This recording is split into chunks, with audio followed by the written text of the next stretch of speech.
Bonjour, bienvenue sur Livrez-moi. Que vous soyez abonné de longue date, nouvel abonné ou visiteur de passage, nous vous accueillons avec le même plaisir. Cependant, si vous êtes visiteur de passage et que la promenade vous a plu, n'hésitez pas à vous abonner. Vous contribuerez à la pérennité de la chaîne et vous, en même temps, vous participerez à notre croisade pour la lecture. À tout de suite pour la nouvelle surprise du vendredi.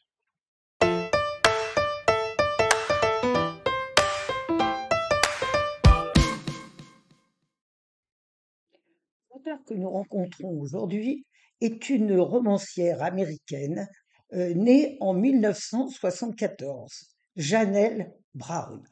Elle est journaliste au New York Times et a déjà publié 2 thrillers à succès aux USA. Celui que nous allons ouvrir aujourd'hui est son premier roman traduit en langue française.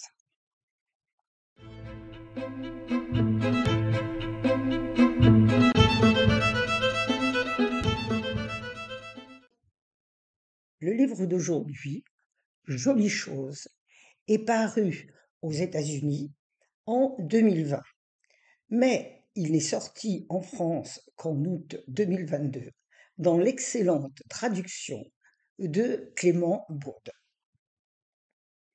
C'est un thriller haletant à la construction diabolique qui exploite notre addiction aux réseaux sociaux.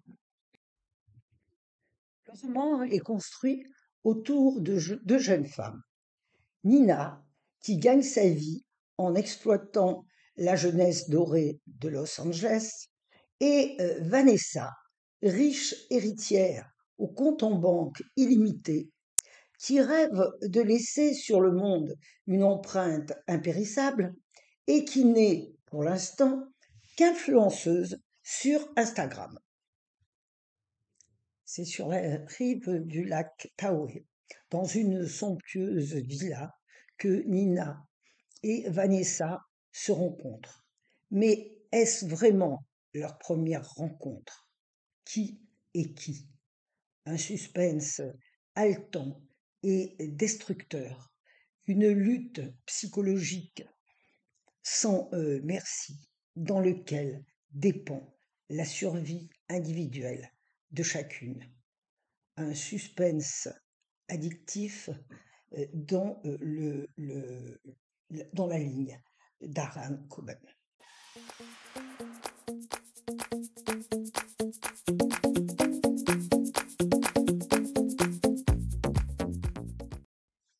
Comme souvent, je vous propose de rentrer dans l'Incipit qui vous présente Nina sur son terrain de chasse. La boîte de nuit est un temple consacré au culte du plaisir. Entre ces 4 murs, nul jugement. Vous n'y trouverez ni démagogues, ni manifestants, ni rabat-joie susceptibles de gâcher la fête.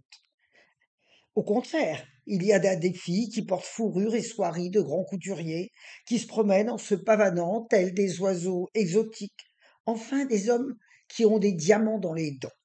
Il y a des feux d'artifice qui jaillissent de bouteilles de vodka à 1000 $, il y a du marbre, du cuir et du laiton qui brillent comme l'or. Le DJ balance une grosse basse, les danseurs l'acclament, ils brandissent leur portable en l'air et cliquent, car il s'agit là d'une église. Les réseaux sociaux sont leur évangile, et c'est par ce minuscule écran qu'ils se déifient. Ils sont là, les 1%, jeunes et richissimes, bébés milliardaires, Instagrammeurs de choc, millionnaires, influenceurs. Ils ont tout pour eux, et ils veulent que le monde entier le sache. Jolie chose. Il y a tant de jolies choses dans le monde, et on les a toutes, toutes pour nous, dit chacune de leurs photos sur Instagram. Enviez cette vie, car c'est la belle vie, et nous sommes heureux. Au milieu de tout ça, il y a une femme. Elle est en train de danser avec abandon, à un endroit où la lumière la frappe pile comme il faut, et étincelle sur sa peau. Une fiche couche de sueur humecte sa figure. Ses cheveux foncés et brillants dansent autour de son visage quand elle remue son corps au son d'un rythme implacable. Les serveuses qui se dirigent vers les tables VIP sont obligées de la contourner, car les cierges magiques sur leur plateau menacent d'embraser sa chevelure. Encore une petite fêtarde venue passer du bon temps. Pourtant, à y regarder de plus près, on voit que ses yeux mi-clos sont vifs, alertes et à l'affût. Elle est en train d'observer une personne en particulier, un homme assis à une table, à quelques mètres de là.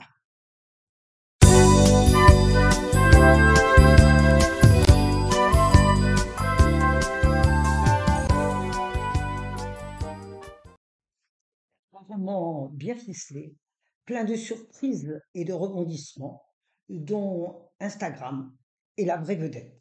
Un très bon moment de lecture pour les amateurs du genre et une mise en garde explicite contre les pièges des réseaux sociaux. Ne vous laissez pas prendre par ces pièges. En tout cas, si vous entrez dans ces pages, n'oubliez pas, laissez la porte ouverte. D'autres, peut-être, auront envie d'explorer cette maison au bord du lac.